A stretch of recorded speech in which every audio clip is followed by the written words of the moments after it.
Welcome back, everyone. Let's talk about how you develop a measurement instrument.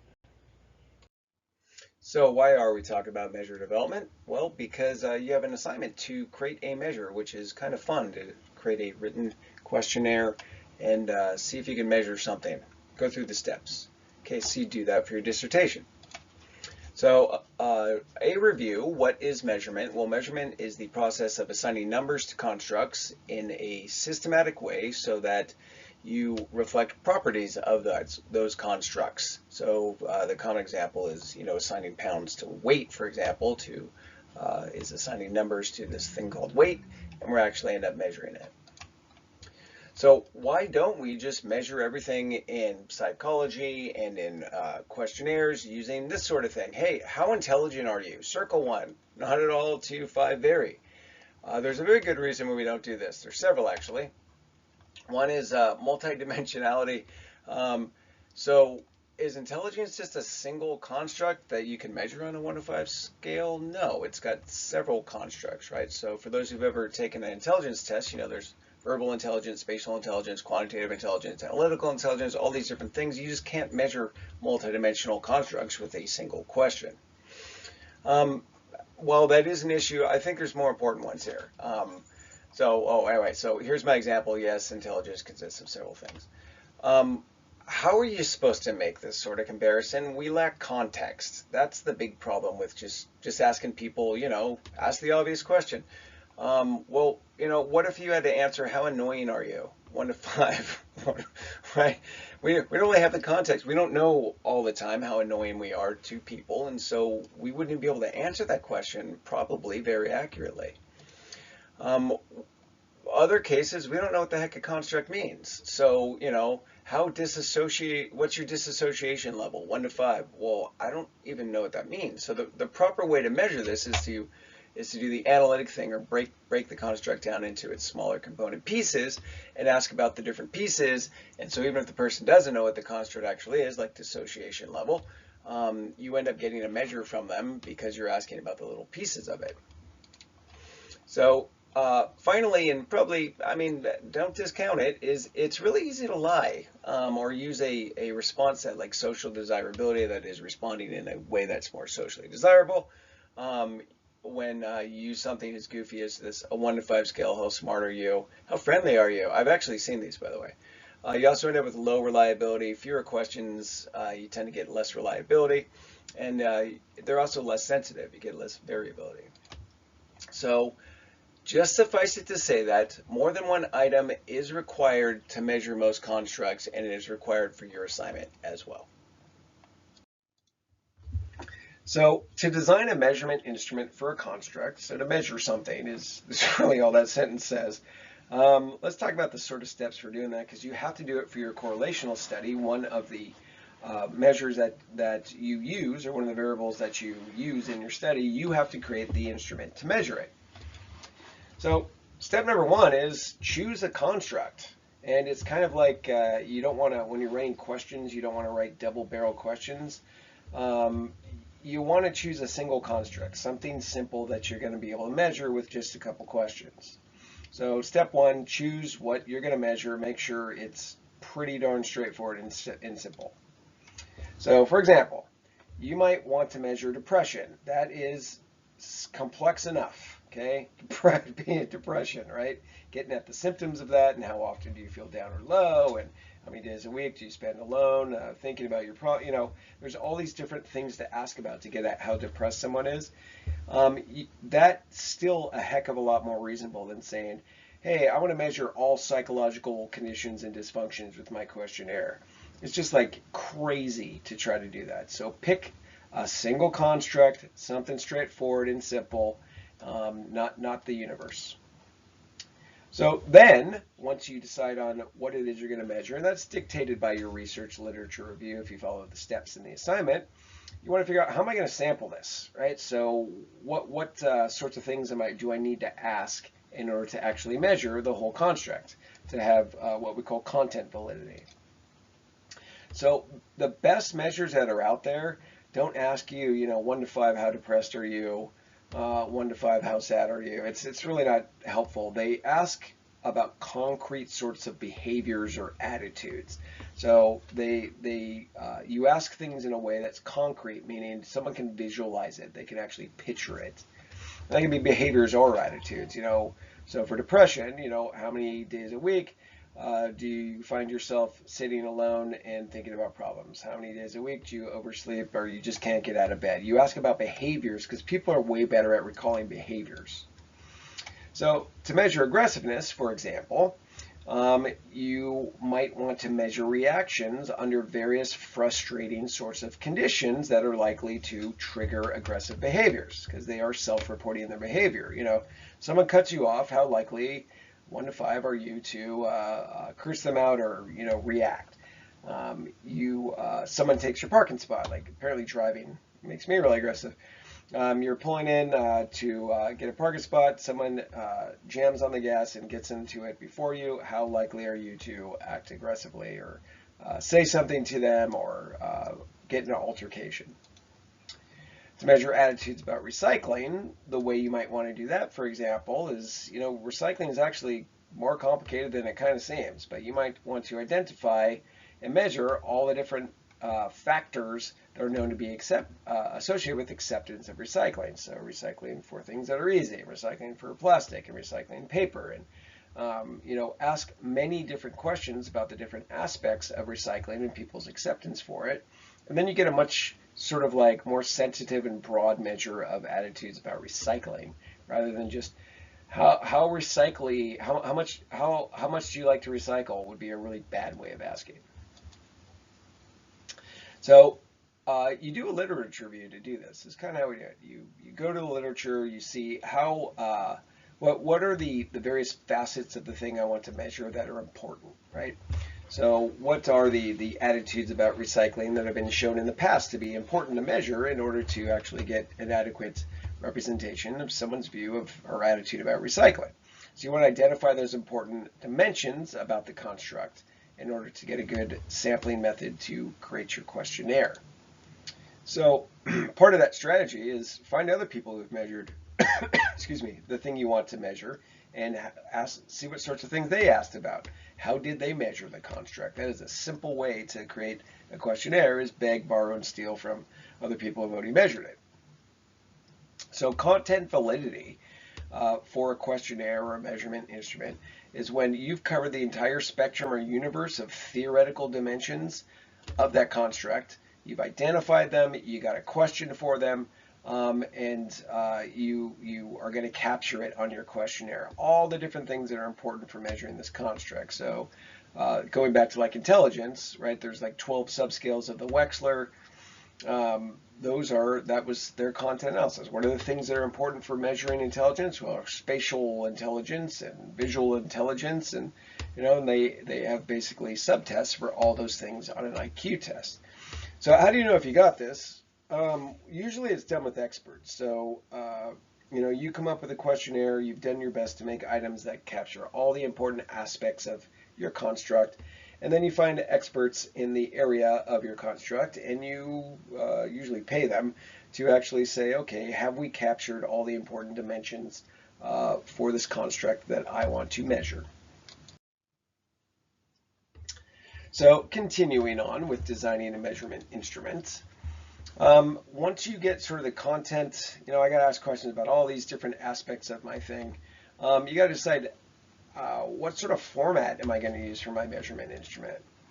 So am I going to use something written? That's very common. Or is it going to be sort of oral, where they give responses orally? Or are we going to watch behaviors and set up tests and watch behaviors they do? What format are you going to use for your measurement instrument? So you want to do a written questionnaire, or maybe you're going to do phone survey, or maybe you're going to do task analysis where you have them do tasks and observe them. So chances are this is what you're using, right? You're going to do a written, or in this case, online survey where they self-report. So we call that a self-report survey. You're going to have questions. They're going to rate using either a Likert scale, or maybe they're going to be yes, no. But most common format for psychological measurement is a written or online survey. So, surveys as an example, or SATs, right? You're answering questions, you're self-reporting your knowledge. Course exams, psychological questionnaires, most things we use in psychology are this format of self-response. So one of the downsides of self-response is that they are subject to response sets, something I measured earlier. So what you want when people are filling out your questionnaire or your measurement instrument is for them to answer honestly, like answer this thing the way you really feel. But sometimes people rely on sort of like preset methods of how to respond to things, and we call those response sets, and that's tendencies of people to respond systematically to items regardless of the content, right? I'll give you a couple examples.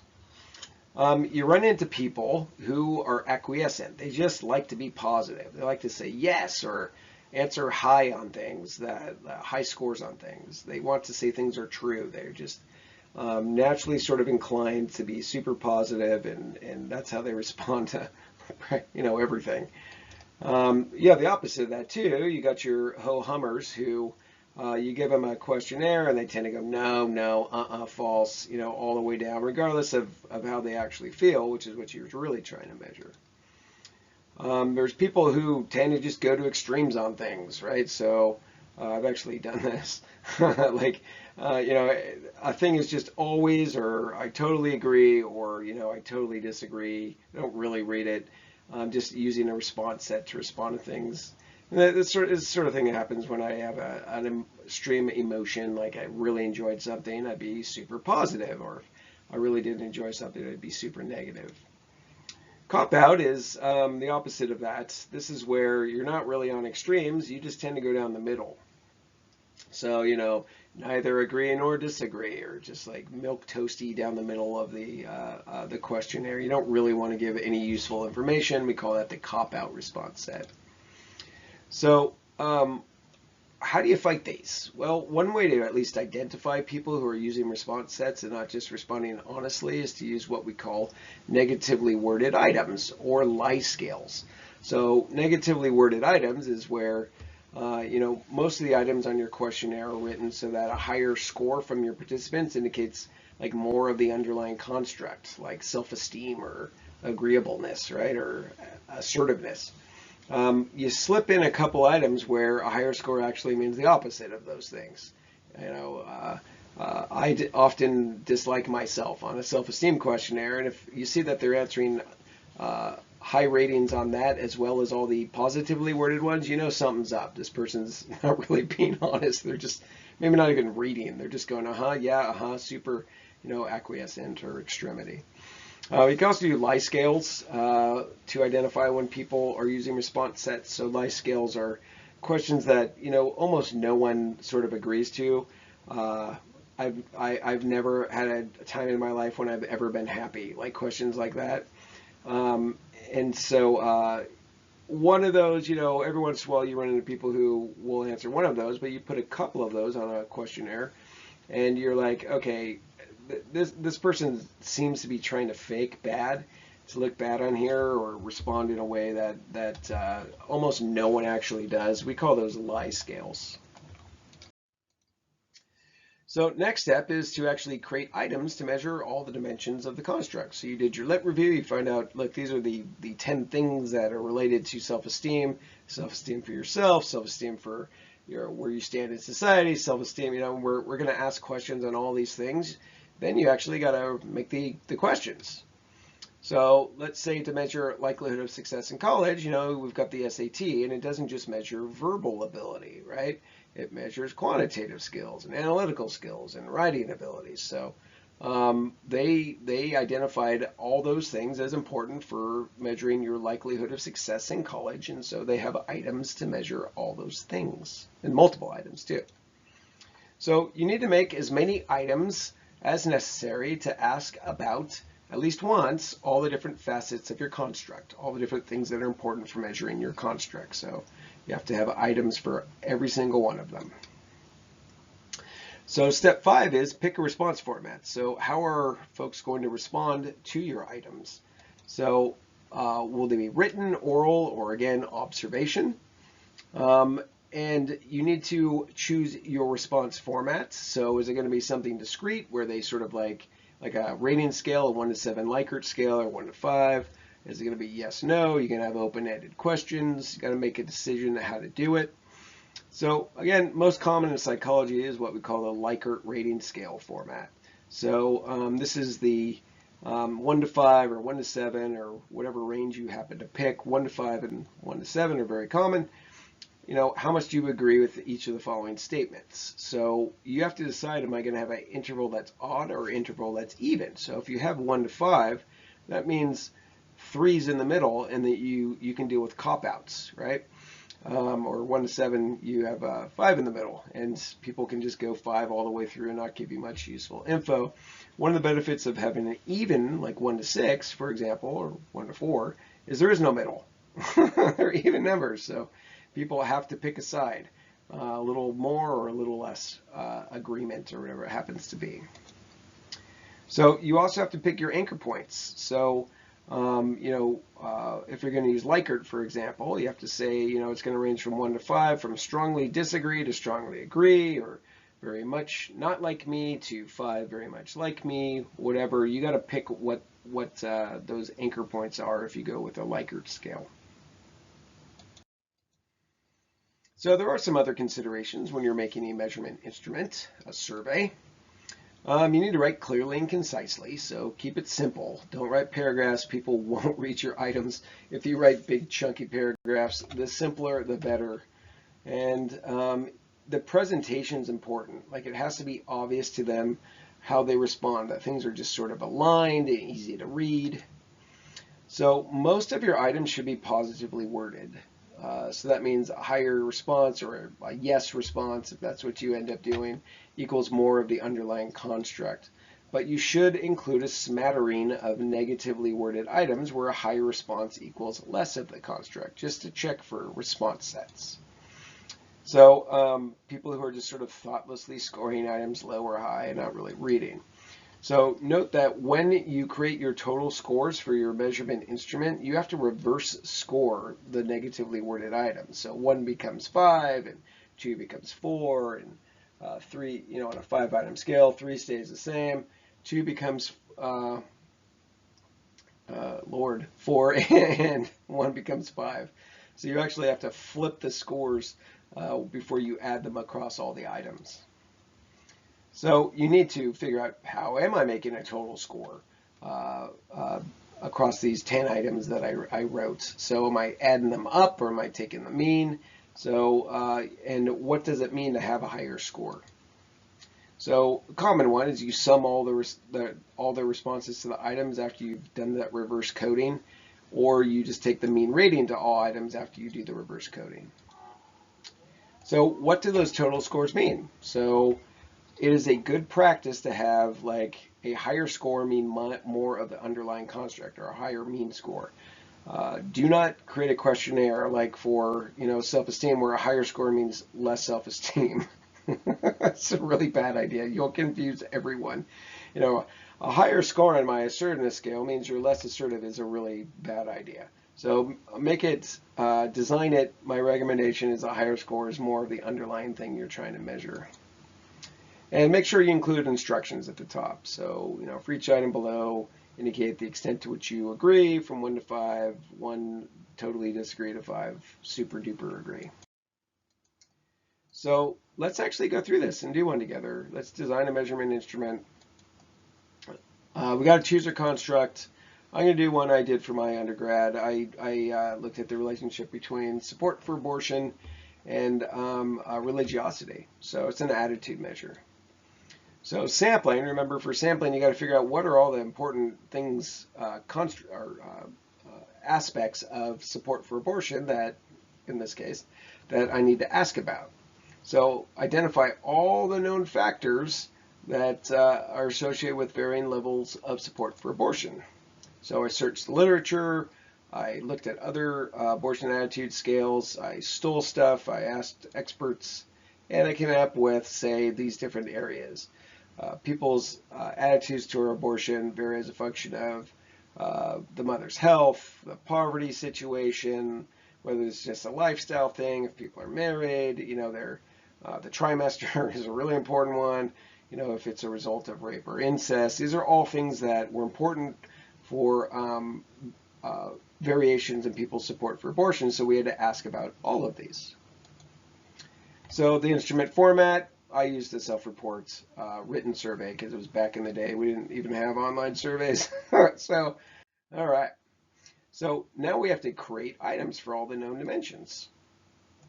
So very simply, I just set up the situation. The mother's health's at risk, the fetus has serious health problems, the pregnancy is a result of rape, incest, etc. So these were questions around all those important constructs that I had identified. So next step is, how are they going to respond? I used a 5-point Likert rating scale. And here it is. It was from 1 to 5. How much, oh, and also the intro, what we call the stem of the question. Rate the degree to which you would support a woman having an abortion under each of the following circumstances. And assume that this kept going for all the circumstances that were on the prior slide. And a 1 is against, a 5 support, and somewhere in there they choose their rating, right? So you can see how we've gone from the construct to sort of identifying the aspects that are important to capture to actually making a questionnaire to capture it. And so that's the process that I actually tracked down a version of the measurement instrument I made as an undergraduate. And this is basically what it was. So the abortion attitude scale, so this was what we came up with in the end. We didn't, this is just a piece of it anyway, but this was the actual scale we made. So this is sort of the expectation for what you'd make, is come up with a scale measuring your construct, tell me how it scored, and it would look something like this. And I'm really interested to see what you come up with. So finally, just a note, normally when you make a measurement instrument, you don't just run out and use it. If you intended to use your measurement instrument more widely, meaning outside of just this class project, you'd have a next step where you would have experts on that particular construct look at your items and rate the quality to the extent that you actually covered all the aspects that were important for your construct, and they would give you advice on what items to add or get rid of or change.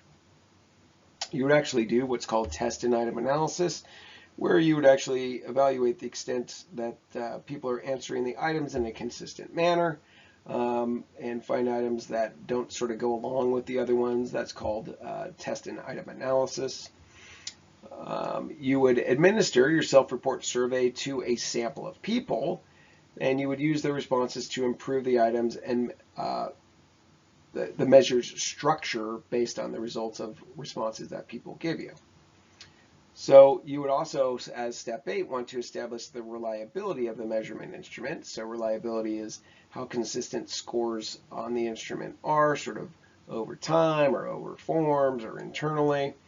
You want to know that the measure produces consistent and stable estimates.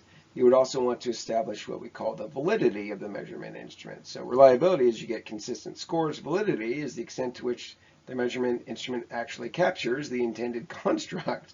So am I actually measuring the thing I intended to measure? You'd have to establish that validity by showing it's related to other measures of the same things, or people who are like really high in their attitude score high on it, and people are low in their attitude score low on it by some external measure. So because in this class we're just creating the measurement instrument for use on the course project, you don't have to do these additional steps. You're just going to make it, run it by me so I can give you some feedback. I'll be your expert. The extent to which it sort of looks like it's measuring, it's going to measure things in a meaningful way, and that's how we're going to get approvals through for your measurement instrument. But have a good time. Keep it simple. Don't try to make the one measurement instrument to rule them all.